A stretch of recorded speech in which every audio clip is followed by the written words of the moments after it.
ಈ ದಿವಸ ನಮಗೆ ಅನ್ನದಾನ ಸೇವೆಯನ್ನು ಮಾಡಿರುವುದು ನಮ್ಮ ಆಶ್ರಮದ ಕಾರ್ಯಕರ್ತರಾದಂತಹ ದೀಕ್ಷಿತ್ ಮತ್ತು ಅಶ್ವಿತಾ ಅವರ ಮದುವೆಯ 10 ವರ್ಷ ಪೂರ್ಣಗೊಂಡಂತದ್ದಕ್ಕಾಗಿ ಅವರು ಇಲ್ಲಿ ಇಂತಹ ಒಂದು ಸತ್ಕರ್ಮವನ್ನು ಮಾಡಿದ್ದಾರೆ. ಅವರ ತಾಯಿ ಬಂದಿದ್ದಾರೆ, ಅವರ ಶ್ರೀಮತಿಯವರ ತಾಯಿಯಿಂದ ಸಹೋದರಿಯವರನ್ನೆಲ್ಲ ಕರ್ಕೊಂಡು ಬಂದು ಈ ಸೇವೆಯನ್ನು ಮಾಡಿದ್ದಾರೆ. ಗೋಕುಲಾಸ ಸೇವೆಯಲ್ಲಿ ಸಂಕಲ್ಪ ಮಾಡಿದ್ದಾರೆ.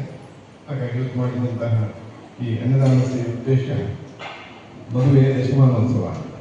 ನಮ್ಮ ಭಾರತೀಯ ಸಂಸ್ಕೃತಿಯ ಶಕ್ತಿ ಗೃಹಸ್ಥಾಶ್ರಮ, ಅದರಲ್ಲಿ ವೈವಾಹಿಕ ಜೀವನ ಎಂಬಂಥದ್ದು ಅತ್ಯಂತ ಪವಿತ್ರವಾದದ್ದು.